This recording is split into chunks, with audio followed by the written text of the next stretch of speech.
about your experience starring as Thor in the Avengers? Well, it was a good experience. I felt a little exploited. I'm not gonna lie. I wanted to keep my abilities and powers to myself a little bit and not really make it such a worldwide thing. They made me take my shirt off a couple times. It was a little awkward, but I mean, all in all, it wasn't such a bad experience. I mean, the people were cool. So I mean, the reception's been pretty good. I mean, when I go places and stuff, people recognize me and they take pictures with me and stuff, and I sign some autographs. But otherwise, that's not bad. It's cool. What guitars do you play? Right now, the guitar that I play the most is called a D-Armand M75T for all of those gear geeks out there. I also play a Gibson Les Paul Studio, nothing fancy. A Guild S100, so basically 3 electrics, basically 2 tuned to standard, 1 for normal or for most play, and then 1 for backup, and then 1 that's tuned down half step. How many push-ups can you do? Oh gosh.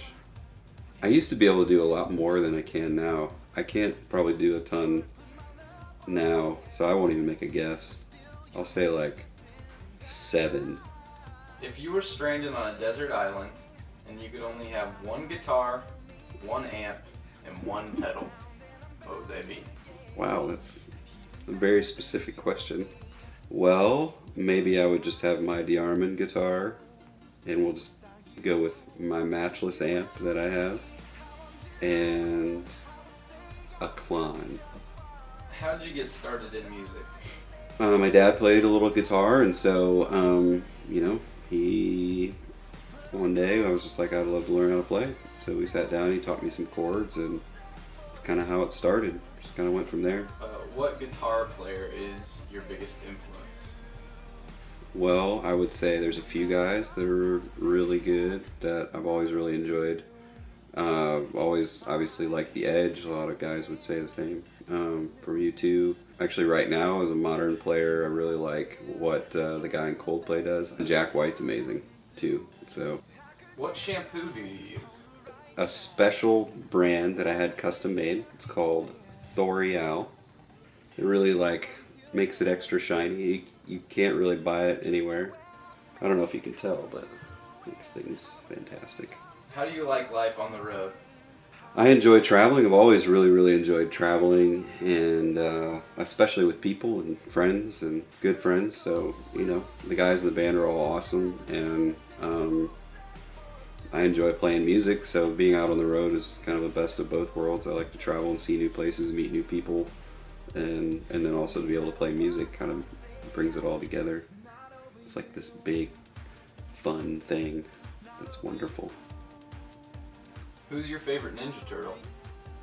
I'm going to have to say Leonardo.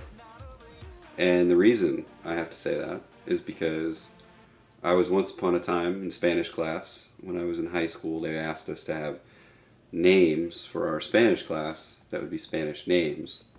And I said, myself and a few friends decided that we would be the Ninja Turtles, and I was Leonardo. But of course, our teacher didn't catch on that they're actually Italian names rather than Spanish-based names. So there was a Donatello and a Raphael. She stopped it when somebody tried to be Shredder, because apparently that was a giveaway. But I still got to be Leonardo. What has you excited about the future of Satellites and Sirens? I'm really excited about the new music. I think we've got a lot of really cool ideas. I think we're all just getting better and better as musicians and songwriters, and I think the future holds really good things. I just think there's a lot of really good stuff in store. What advice would you give a new guitarist? To enjoy it, learn songs by other artists, play with other musicians that are better than you. That's a big one. Playing with other musicians that are better than the other guitarists. That'll challenge you to keep improving and keep getting better. And obviously, like I said, just really enjoy it. So. How amazing are you behind the drum kit? I'm not sure amazing is really the word I would use. For most people that have seen me play drums, they would mostly describe it as awkward. Yeah, I'm not good at drums. Give us your best impression. Well, I'll tell you what, I like them John Deeres just really well. Not so much those other brands so much, but those John Deeres, man, they got extra horsepower. They're good, man. I can crank those things up and I can drive through fields just like it's nothing. Even if there's mud, I can sink halfway down in there. It doesn't make any difference. It just keeps on going, man. I love it. I can even drive them on the road a little bit. It's good stuff. If I could just drive a John Deere all the time, I'd just do it.